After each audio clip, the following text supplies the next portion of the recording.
kati katuwunzike ekintu kino ekitundu ekisegenze negamba nti DNA eyo erina strands 3 kyetuyise emiguwa eno ey'ebiri y'ey'abazungu eri eya green y'eyaffe ng'otapinga mu DEA eyo osobola okufuuka ekizibu osobola okukola ebitali bya bulijjo kubanga eyo yensibuko yo oba otapinze mu soosi kakati kino ekintu bakimanyi nti mwe mulina strands 3 abafubye nnyo okulaba nga babakuumira ku 2 gwe omuddugavu olina strands 3 naye bakuumira ku 2 obutasobola kutapinga mu y'okusatu wano nga bayita mu mmere gy'olya n'ebintu by'onywa saako n'eddagala ly'okozesa era ne mu covid eddagala eryo lye baabakuba mwalimu ekintu ekimanyiddwa nga crispr kyeki wuliriza kiggwayo bwe kiti clustered regularly interspaced palindromic repeats kola mulimu ki wano bagamba this is technology that research scientists use to selectively modify DNA selectively ngamba selectively mba ntegeeza balondamu ekyo kye babeera baagala likole ekyo oba olina strands 3 eza DEA eyo senga bakuba eddagala lino genda kumodifyinga selectively likuze ku 2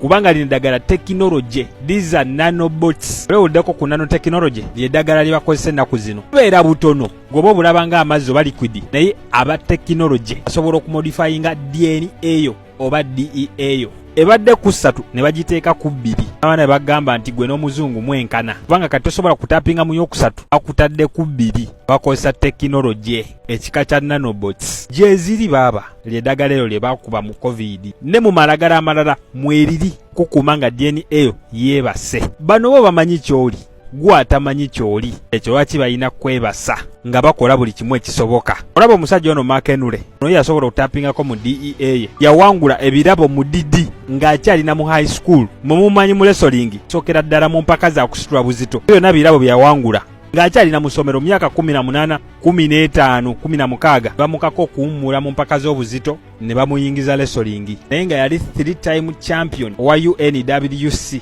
1993 1994 1996 ku myaka 25 egy'obukulu byonna ebirabo byenkulaze yabiwangula ali mu ssomero ku myaka 15 amulangirira okubeera world strongest man musajja asingayo amaanyi mu nsi yonna nga kyatwala emyaka nga 2 omusajja akyasinzeeyo ng'ekikopo yakyetisse imagine emyaka nga 2 nga yakulembedde emyaka 25 ne bamukaka ayingire wrestling so nga bakizuula nti DEA yanjawulo nti mu mpaka zino ez'obuzito tebakukkiriza kwekuba bidagala wabula mu wrestling bakukkiriza okwekuba steroids n'ebidagala eby'enjawulo ebikuzimbya omubiri kyamutwaza mu WWE kujaabulula DNA ye oba DEA wabula naye yali takyagala naye bano bakukakkalwa mpaka oba gwembulira lwaki abawummula guli omuzannyo ku myaka 25 egy'obukulu omuzannyo ogutali mu kukumpanya yadde okulimba n'ayingira mu wrestling we tumanyi nti ffenna si waddala bazanya bizannyo ebibeera ku script lwaki abava mu passion eri eyaddala n'ayingira mu bino ebitali bya ddala ku myaka emito kubanga baamukaka ono omukulu bamukolako experiment kyalo nga baagala kuzuula amaanyi ge gasibuka wa